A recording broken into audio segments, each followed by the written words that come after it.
sebesar apapun musibah dalam berbagai bentuknya, ya, itu tentu dengan sebab yang terjadi seorang sikap kita adalah a'laun badan.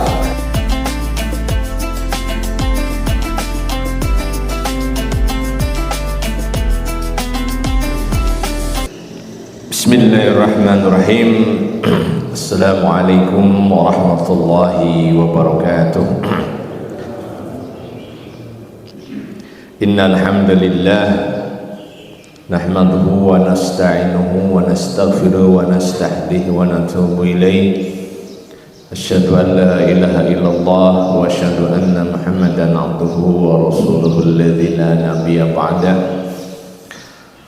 Allahumma salli wa sallim wa barik ala Muhammad sayyidil mursalin wa ala alihi wa ashabihi wa man tabi'ahum bi ihsanin ila yaumiddin wa ba'du. Ikhwatal iman, Bapak dan Ibu jamaah Fathul Ummah yang dirahmati Allah Subhanahu wa taala. Alhamdulillah wa syukurillah, kembali dengan ridha dan inayat Allah jualah pada subuh kali ini di majelis mulia Fathul Ummah kita bisa menikmati kebersamaan ruhiyah tadi dengan sholat subuh, lalu kebersamaan fikriyah, kita ada majelis ilmu, ya, selepas sholat untuk tafakuh, mendalami tafakuh fiddin, alias memperkuat pemahaman dan aplikasi keberagamaan. Yang kedua tentu memperkuat al-ukhuwah, persaudaraan kita, al-ukhuwah, kebersamaan kita sekalian dalam keseharian kita menuju pengabdian terbaik di hadapan Allah Subhanahu wa ta'ala.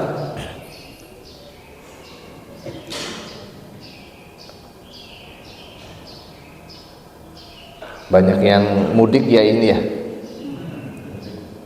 Masya Allah, mudik Nataru, Natal dan Tahun Baru. Tapi ada yang bilang katanya Bali sepi ya. Apapun kondisinya, apapun dinamikanya bagi seorang muslim, apalagi di penghujung Desember, di penghujung tahun ini, ada persepsi, ada semacam jebakan-jebakan persepsi, khususnya yang gentayangan ramalan-ramalan. Ibu jangan naik pesawat ya di akhir Desember. Kenapa? Tiketnya habis. Ada yang sudah memperingatkan katanya jangan naik pesawat. Ada yang memperingatkan, meramal. Kalau memperingatkan sih bagus ya, meramal sesuatu yang bersifat kealaman, musibahnya dan lain sebagainya. Bagi seorang muslim, dalam kajian tematik kali ini adalah bagaimana sih membaca pesan di balik musibah yang memang akan menyelimuti manusia. Ketika orang tepat membaca pesan-pesan Allah di balik musibah, dan tatkala orang pun salah membaca, memahami, menafsirkan musibah, maka ini dampaknya luar biasa. Siapa yang benar, siapa yang tepat memaknai musibah, maka lahirlah ketenangan, lahirlah kekuatan mental, lahirlah manusia-manusia yang dia cerdas, ya, dia ridha, tetapi dia akan bangkit, ya, di balik musibah itu. Bahagia, tenang. Tapi sebaliknya kalau orang salah, keliru, ya, menafsirkan musibah, ya, apa yang terjadi? Hati orang tersebut, apalagi ya yang merasakan musibah itu, dia akan merasa iri. Kenapa sih orang yang ahli ibadah banyak ujiannya dibanding orang yang ibadahnya biasa-biasa aja? Ya, jiwa yang tertekan, kekecewaan yang mendalam, lalu rasa kehilangan yang terlalu dibesar-besarkan di dalam diri. Nah, inilah berbahaya Bapak Ibu sekalian. Artinya Al-Quran sendiri itu menyebut kata musibah berapa kali coba dalam Quran dengan berbagai bentuknya, ya. Para ulama ahli linguistik itu menyebutkan Al-Quran menyebutkan musibah sebanyak 75 kali dalam bentuk kata kerja, dalam bentuk kata benda. Tapi yang menarik kata syukur pun, yang berarti sesuatu yang nikmat, melegakan, membuat bahagia, itu Allah sebut dengan jumlah yang sama, yaitu 75 kali. Maknanya apa coba kalau secara statistik kebahasaan saja antara musibah dan syukur itu seimbang narasinya, seimbang jumlah ungkapan-ungkapan ilahi. Artinya siap-siap saja bersahabat, berdekatan, berakrab, ataupun mungkin mengalami musibah, sebagaimana bersiap-siap pula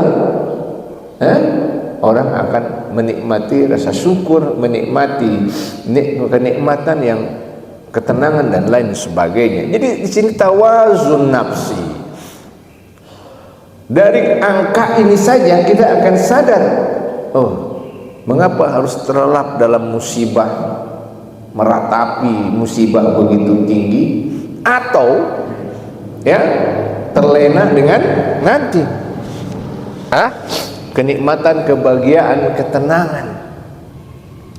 Di balik canda ceria, di balik tawa-tawa yang begitu lepas, apakah akan ada nanti cerita setelah itu? Jadi bisa kita menafsirkan di sini antara musibah dan nikmat, antara musibah dan syukur, Allah siapkan dengan taraf, dengan jumlah, dengan narasi yang sama. Ma'asyiral jamaah yang dirahmati Allah Subhanahu wa ta'ala, kalau secara bahasa musibah itu enggak jelek-jelek amat sih arti dari secara bahasa, ya.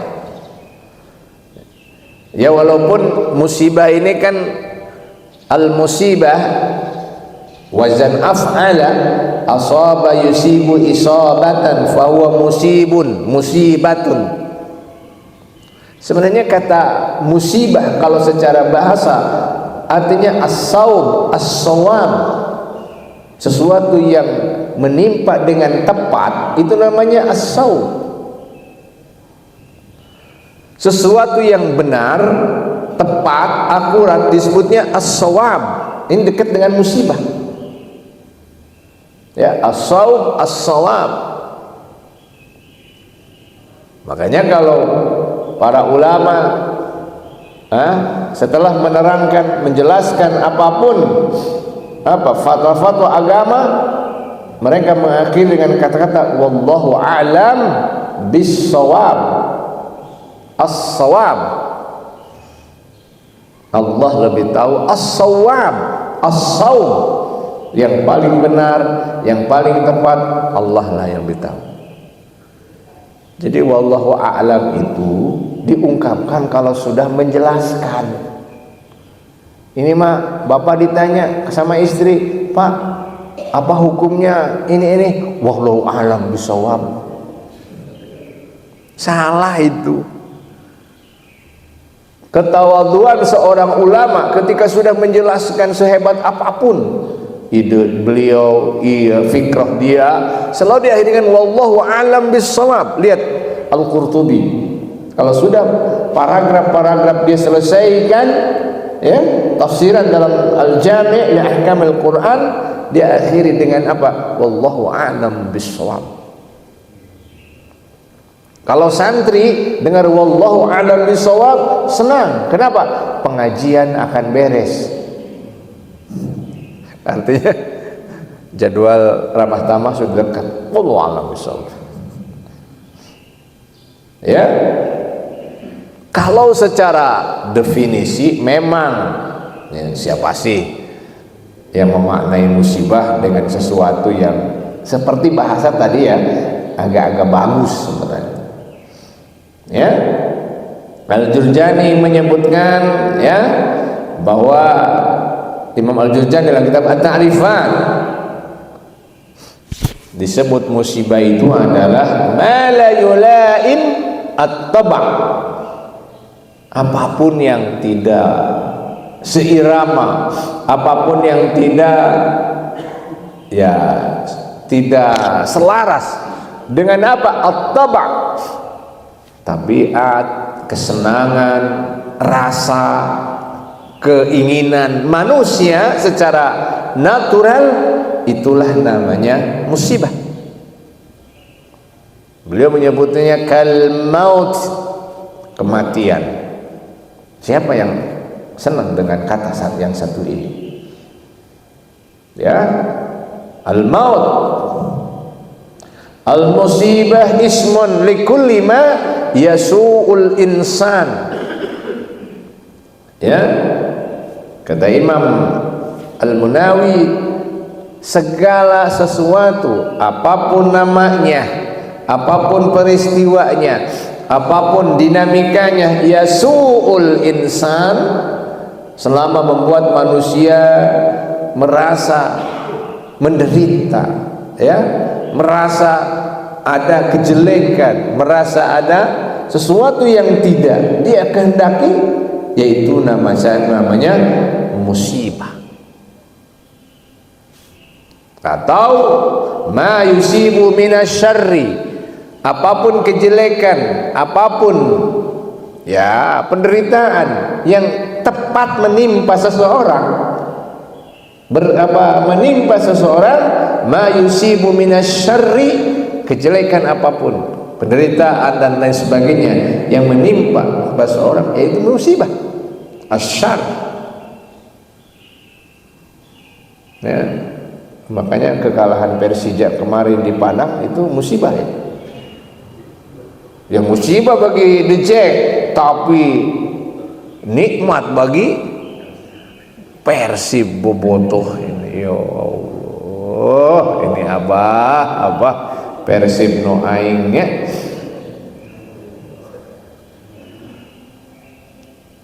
Tiket Persib dalam waktu kurang dari 1 jam, yang 170.000 tiket habis. Bandingkan dengan tiket pengajian di Fathul Ummah, 1 jam kira-kira habis enggak?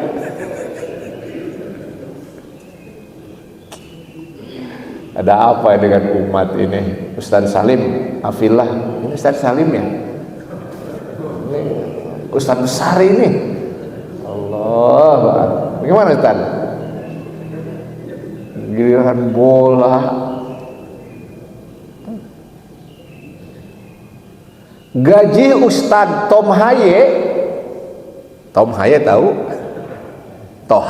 Ustaz Toha Tom Haye 18 miliar per tahun, dibagi 12 kira-kira per bulan berapa? 1,2 miliar per bulan. Berapa per minggu? Berapa per hari? Berapa per menit? Berapa per detik? Waduh, urusan bincuran mahal ya.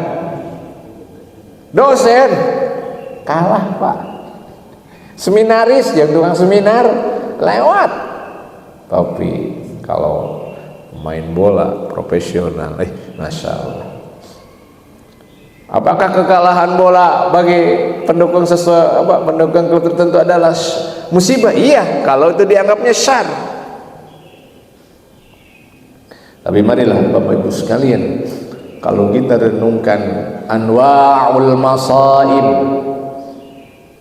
ya, musibah, bencana, tragedi alam, tragedi kemanusiaan dan lain sebagainya, sebenarnya memang itu Allah Subhanahu wa taala sudah siapkan dengan berbagai bentuknya, berbagai macam dan coraknya.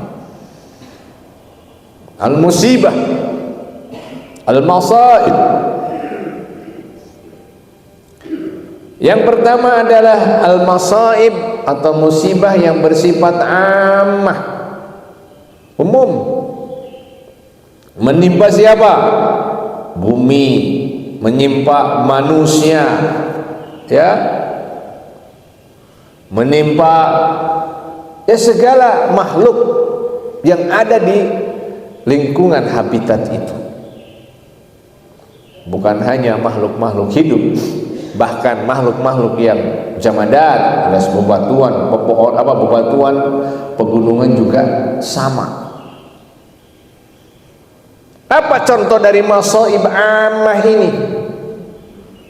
Kalau kita lihat Al-Ankabut ayat 14, musibah besar, musibah umum, general, boleh dibilang mungkin komprehensif ini mah ya, baik bumi, manusia mengalami, ya, itu adalah musibah yang menimpa kaum Nabi Nuh alaihissalam,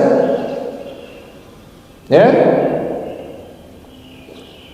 Apa yang menimpa kaum Nabi Nuh alaihissalam tatkala Nabi Nuh alaihissalam berdakwah selama hampir 1000 tahun? Alfi sanatin illa khamsina ama. Apa?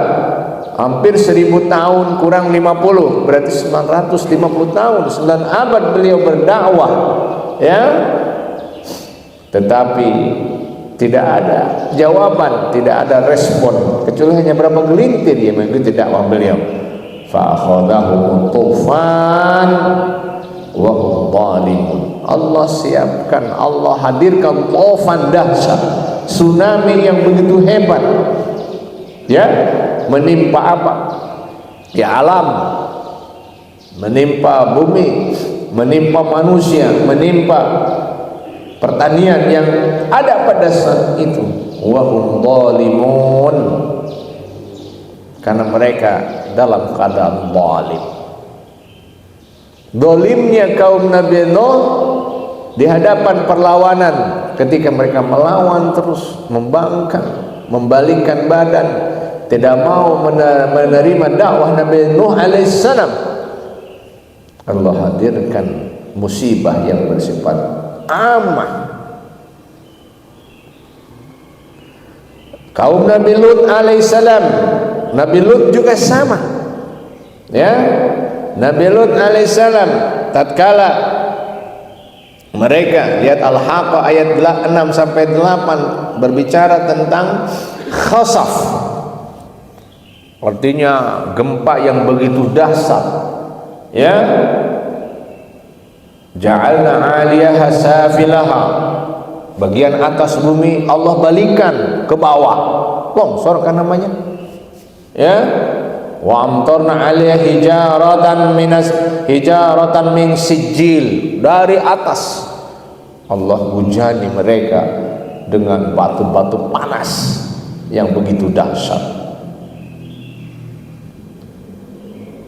Nah, ketika korbannya jelas bukan hanya manusia, namanya longsor besar, namanya hujan meteor, mungkin ya, hujan batu yang begitu dahsyat, ya semua merasakan. Itu ketika musibah bencana ekologis yang begitu dahsyat menimpa kaum Lut, ya. Sama juga ketika musibah ammah, ya, menimpa kaum Ad. Bagaimana Allah turunkan musibah ammah kepada kaum 'Ad? Fa uhliku birihin sarsarin atiyah. Ini angin dahsyat yang begitu kecepatan berapa kilometer mungkin per jam, menghancur leburkan ya kaum 'Ad. Begitu dahsyat. Sama juga pada masa Fir'aun, Allah turunkan kaum kepada Fir'aun, ya, bagaimana serangan kutu, serangan belalang menimpa negeri kota yang sedang dikuasai Fir'aun ketika mereka pada puncak pembangkangannya terhadap dakwah sang Nabi atau pembangkangan terhadap sang Rasul. Sama, ya, Allah hancurkan pertanian, Allah hancurkan juga manusia yang ada di kota itu.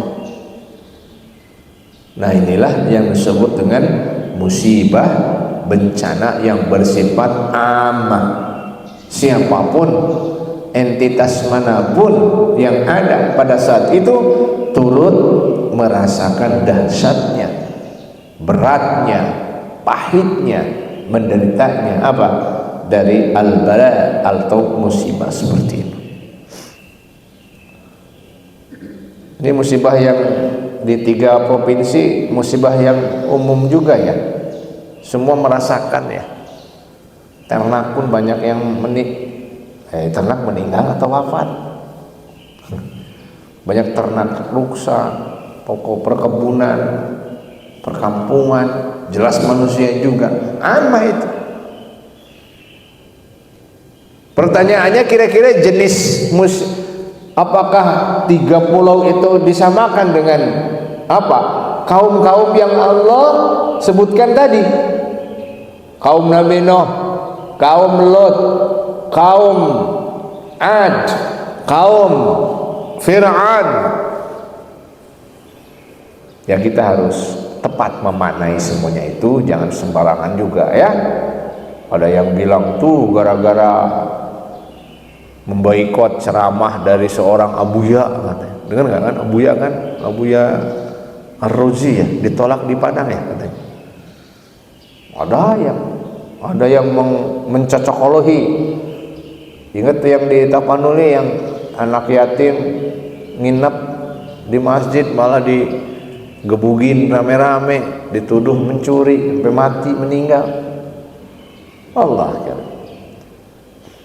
Allah menurunkan musibah itu nanti berbagai makna, ya. Tapi hanya Al-Quran ketika bicara kerusakan yang fatal, kerusakan yang umum, kerusakan yang dahsyat, itu memang kerusakan atau musibah yang bersifat umum yang Allah sediakan, yang Allah siapkan memang untuk menjadi tazkirah bagi kaum-kaum setelahnya. Ya. Yang kedua, ada musibah khassah. Kebalikan dari umum adalah khassah. Siapa yang merasakan penderitaan ini, musibah ini, bencana dahsyat ini, itu hanyalah manusia saja. Tanah, bumi, lingkungan sekitar tidak ikut terdampak dengan musibah itu. Itu namanya musibah yang bersifat khusus. Ya, memang yang terkenanya semua manusia, yang terkenanya populasi orang yang ada di waktu itu, tetapi tidak sampai merusak secara langsung lingkungan sekitar. Apa contoh musibah khassah yang menimpa manusia, bukan alam, bukan kepada alam, adalah musibah yang menimpa kaum Syu'aib. Kita ke kaum Syu'aib, ya, Masya Allah, ketika sudah membangkang, ketika sudah tidak mau menerima al-haq. Walamma jaa amruna, ketika sudah tiba amar, kepastian takdir, kemarahan dari kami, najaina Syuaiba, kami selamatkan Syuaib, walladzina amanu ma'ahu birahmatin minna, dan orang-orang beriman yang menyertai, yang bersama Nabi Syuaib, karena dengan rahmat dari kami. Lalu bagaimana kepada orang-orang yang zalim? Wa akhadhatil ladzina zalamu as-sayhatu, orang-orang zalim ya di luar jamaah Nabi Syuaib, mereka disambar petir yang begitu memekakan telinga. Fa asbahu fi diyarihim, maka mereka bergelimpangan tubuh-tubuh mereka di rumah-rumah masing-masing, jasimin, menjadi mayat-mayat yang beku. Ya, artinya kaum Nabi Syuaib Allah beri musibah, beri siksaan yang hanya menimpa manusia, hanya petir saja. Beda dengan tofan, beda dengan tadi banjir besar, tsunami dan lain sebagainya. Memang pasti semua makhluk akan terdampak. Ya. Tapi ketika kaum Nabi Syuaib, masya Allah, ya, hanya Allah selamatkan dua jenis. Tentunya Syuaib sendiri sebagai tokoh, yang kedua alladzina ma'amanu ma'ahu, orang-orang beriman yang setia dengan dakwah sang Nabi, setia dengan jamaah kebaikan, jamaah kebenaran. Maka itulah najaina, kami selamatkan, birahmatin, dengan rahmat kami, birahmatin minna, satu jenis rahmat saja itu bisa menyelamatkan manusia, birahmatin minna. Karena masya Allah, rahmat Allah banyak bentuknya, rahmat Allah banyak macamnya.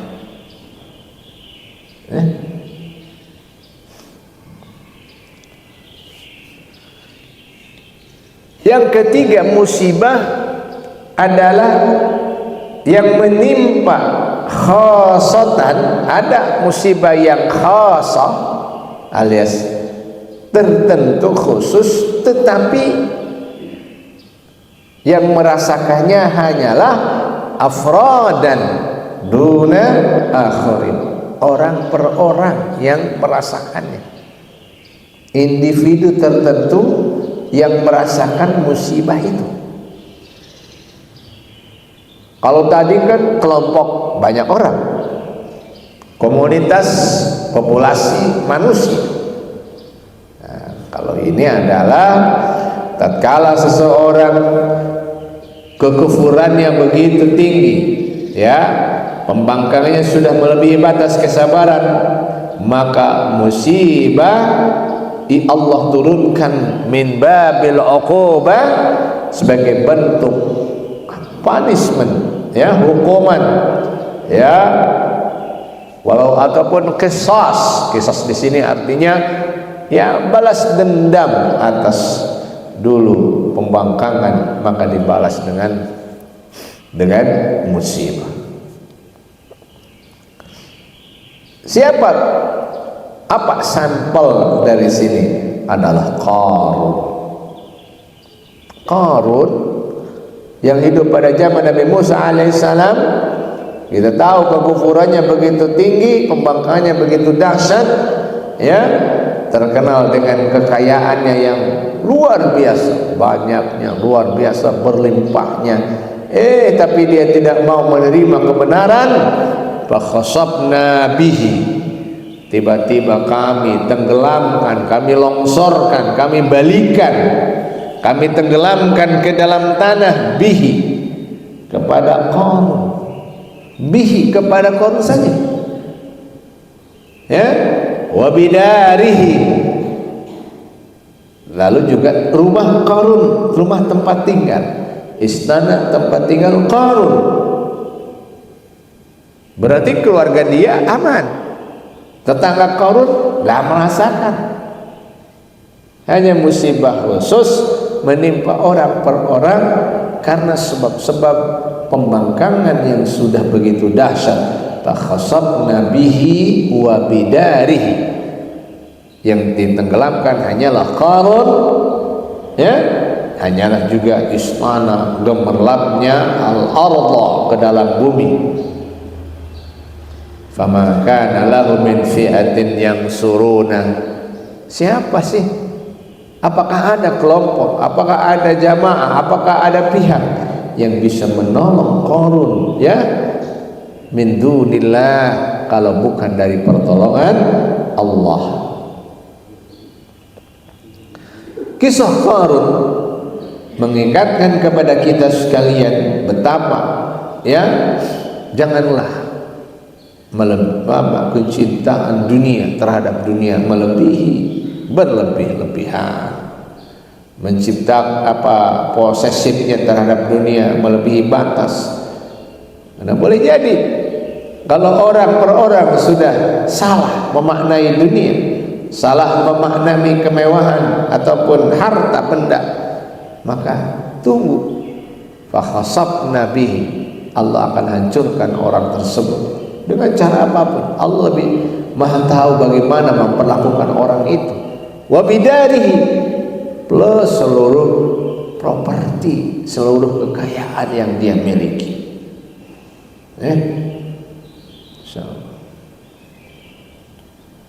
Di sini jamaah nggak ada yang ikut program dana syariah. Itu yang 1,3 triliun ternyata macet sekarang. Aman di sini ya? Investasi enggak ya? Alhamdulillah. Aduh, dana pensiun dipakai dana investasi syariah, ya, yang bintangnya Dude, ya, dengan istrinya. Siapa yang tidak terima? Sekarang tiba-tiba macet, lancarnya hanya 1 tahun kayaknya. Setelah itu macet 1,3 triliun itu dana para pensiunan, ya. Allah, apakah itu musibah? Musibah atau kejahatan kalau begitu, ya? Ya, dari manilah. Apalagi yang menimpa person tertentu, tidak orang lain. Nah, inilah kita ingat, ya, masih ingat peristiwa yang terjadi pada zaman Nabi Musa, ketika Nabi Musa itu tahanus di Tur Sina, di Bukit Sinai selama 40 hari. Dia tinggalkan umat, ya, tiba-tiba pulang dari sana, umatnya menyembah patung anak sapi. Siapa pelakunya? Samiri ini pelaku pembohongan, pelaku pembodohan, pelaku penyimpangan akidah. Ketika sang nabi tidak ada, umat dibodohi, umat disesatkan, maka terjadilah penyimpangan. Datang Nabi Musa, murkalah beliau, bahkan kepada saudaranya sendiri Harun beliau marah karena dia tidak sanggup menyelesaikan, tidak sanggup mengatasi kesesatan umat ketika dia tinggalkan. Samiri pelakunya, Samiri sebagai otak intelektualnya, ya, lanuharriqannahu summa lanansifannahu fil yammi nasfa. Allah murkanya Musa alaihissalam bukan hanya okelah dia menerima salah, tapi musibah hukuman fisik yang yang disiapkan adalah kami bakar mereka, lanuharriqannahu, lalu lanansifannahu fil yammi. Sudah hanya bukan dibakar, maka ditenggelamkan, ya, ke dalam lautan yang begitu luas.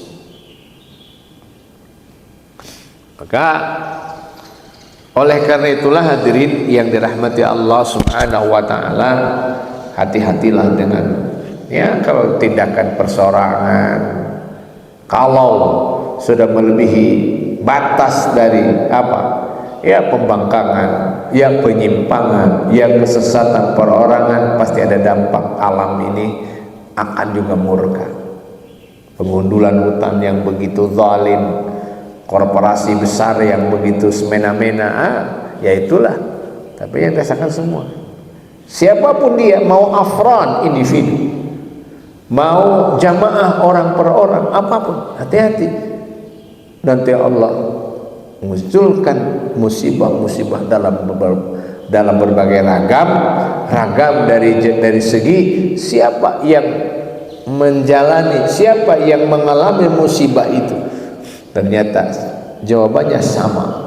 Siapapun perorangan, siapapun kelompok, siapapun entitas makhluk yang di muka bumi, kalau sudah datang takdir, sudah datang qada Allah, maka semuanya akan merasakannya. Hadirin dirahmati Allah Subhanahu wa taala. Kalau bicara asbab, kalau tadi kan jenisnya, anwa. Kalau berbicara sebab, ya tentu saja sebab utama.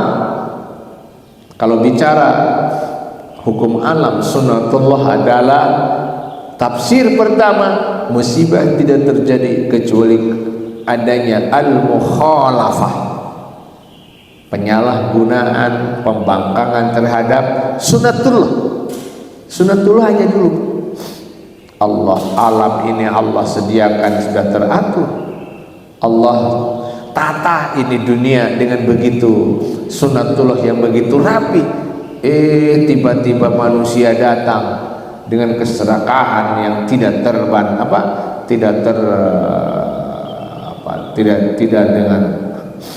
tidak terkontrol, keserakahan, ya hancurlah. Ya, makan minum tidak terkontrol, mukhalafah, tata cara makan dilanggar, tata cara pola minum dilanggar, ya hancurlah. Ya, orang menyupir kendaraan tidak dengan ilmu sunatullah yang ada, ya hancur. Kita khawatir hadirin, yang pertama inilah yang muncul pada tragedi musibah bencana di 3 pulau itu.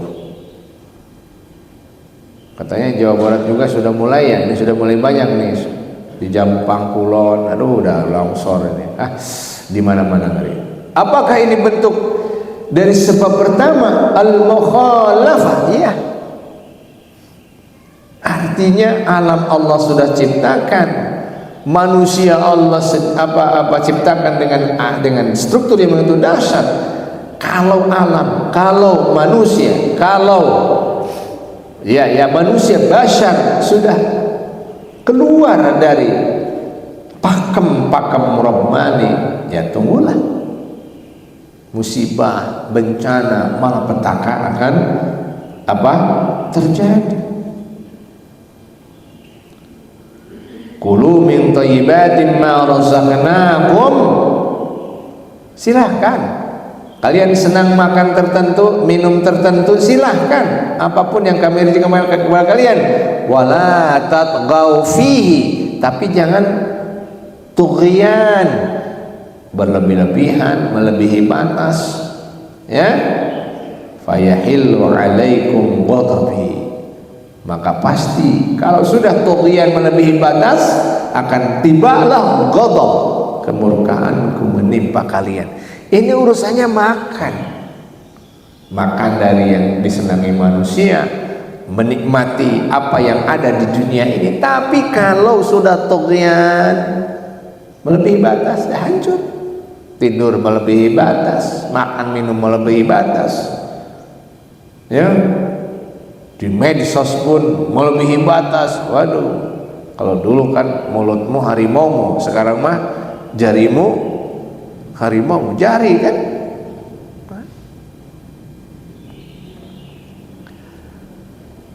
Tafsiran kedua, al-musibah bima'nal ibtila. Orang terkena dapat musibah, tapi maknanya adalah al-ibtila, ujian. Ahasiban nasu ayyutraku ayyaqulu amanna wa hum la yuftanun. Apakah mengira manusia begitu mudah mereka mengatakan amanna, kami beriman, wa hum la yuftanun, padahal mereka belum diuji. Makanya kita yakin korban-korban bencana apalagi di Aceh yang muslimnya Masya Allah, saya kira mungkin mayoritas muslim, jarang lah ya orang Aceh yang non muslim ya, harta benda hilang, kekayaan hancur, rumah subhanallah, itu adalah yuftanun, memang mereka yang diuji. Kenapa Allah turunkan musibah kepada orang beriman? Nah ini agar Allah bisa memilih mana mukmin sejati, mana mukmin atau orang beriman tapi masih munafik. Ya, munafik. Artinya kalau hikmah terbesar, kalau musibah ini maknanya adalah ujian, nah itu bahwa orang mengaku beriman, orang menganggap dirinya beriman, ternyata masih ada konsekuensi bahwa imannya memang harus diperbaharui, bahwa perbaikan diri harus terus dilakukan agar dia mencapai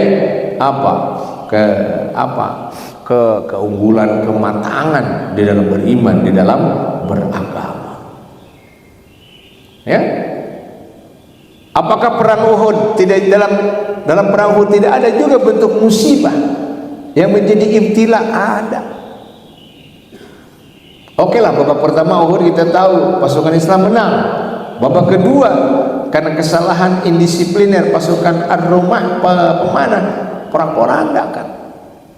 Walaupun di ujung perang Uhud Rasul mengumpulkan lagi pasukan dan bergerak terus mengejar pasukan Quraisy.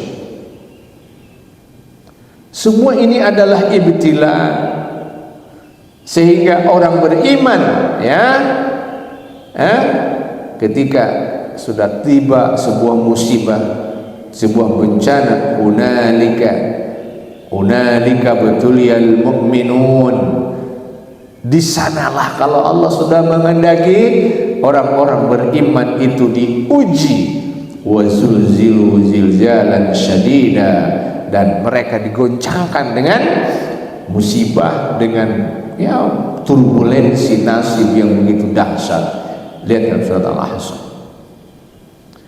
Artinya kelompok munafik dalam perang Uhud ketahuan tuh. Kelompok orang munafik dalam kehidupan manusia sehari-hari juga ketahuan. Siapa yang tidak kuat dengan ibtila dari Allah, kelihatanlah kemunafikannya. Tapi siapa yang bisa sukses, bisa berhasil menjalani musibah sebagai ibtila, maka dialah mukmin yang hakiki, mukmin yang benar. Makanya kita ingin sekali hadirin yang dirahmati Allah Subhanahu wa taala menjadi orang-orang yang mukmin yang paripurna, ketika dia bisa bersabar, bisa lulus dari musibah yang ini. Tafsiran yang ketiga, yang ini mudah-mudahan kita tidak termasuk orang perangan kelompok yang menerima jenis tafsir ketiga, al-musibah li karena untuk Allah turunkan musibah agar mereka bertobat. Artinya Allah Subhanahu wa taala musibah keduniaan, beratnya ya mungkin kesulitan hidup dan lain sebagainya ya yang Allah berikan, sebenarnya itu adalah ujian dari Allah kepada hamba hatta yatubu, agar mereka bertobat. Kenapa sih masih ada ya, sehingga Ketika Allah turunkan musibah, Allah turunkan ujian kepada seorang mukmin agar dia tambah bertobat. Itu tujuannya apa? Agar dia tidak walanudziqannahum minal adzabil adna dunal adzabil akbar. Okelah, kami akan timpakan kepada mereka siksa yang adna, siksa yang minimalis, siksa yang tidak, yang minimalis. Dunal adzabil akbar, bukan azab yang agung. La'allahum yarji'un. Sehingga para ulama menyebutkan kalau orang sudah akrab dengan musibah di dunia, berarti tobatnya akan terus naik. Kalau sudah adab-adab adna ini dia lalui, semoga nanti tidak mengalami al-adabul akbar. Nah, inilah yang paling tentu kita hindari adalah musibah Allah turunkan karena al-qasam, al-qasmi. Allah sudah murka semurka-murkanya, Allah sudah hilang kesabarannya, Allah sudah melihat bahwa kaum ini sudah tidak ada kemungkinan menerima hidayah, maka jeweran ilahi berupa musibah itulah yang Allah turunkan sebagaimana menimpa kaum Sabah. Kaum Sabah ini kurang apa coba? Ya, di kemewahan, maskanihim,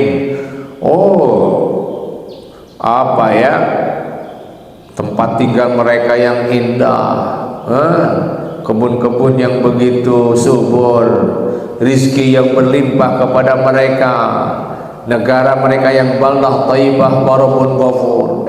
Sudah pada puncak kenikmatan, fa'aradu, mereka membangkang, tidak mau menerima dakwah. Fa'arsalna alaihim sabilal arab, maka Allah murka, Allah kirim bencana yang begitu dahsyat sehingga menghancurkan maskan tempat tinggal, menghancurkan perkebunan, menghancurkan properti yang mereka miliki. Nah, ini artinya kalau sudah kecil kemungkinan hidayah itu diterima oleh sebuah kaum, maka Allah turunkan musibah, Allah turunkan bencana. Sebagaimana kaum Nabi Nuh dengan ditenggelamkannya, kaum Ma'ad juga sama. Ketika mereka kufur kepada Nabi Saleh, ya, dan lain sebagainya. Dan yang tentu yang paling juga kita rasakan musibah terkadang tafsir terakhir adalah nikmatun batinah. Sepertinya musibah padahal ada nikmat terselubung di dalamnya. Allah contohkan di sini adalah kutiba alaihimul qital. Ya. Contohnya Ashabul Kahfi.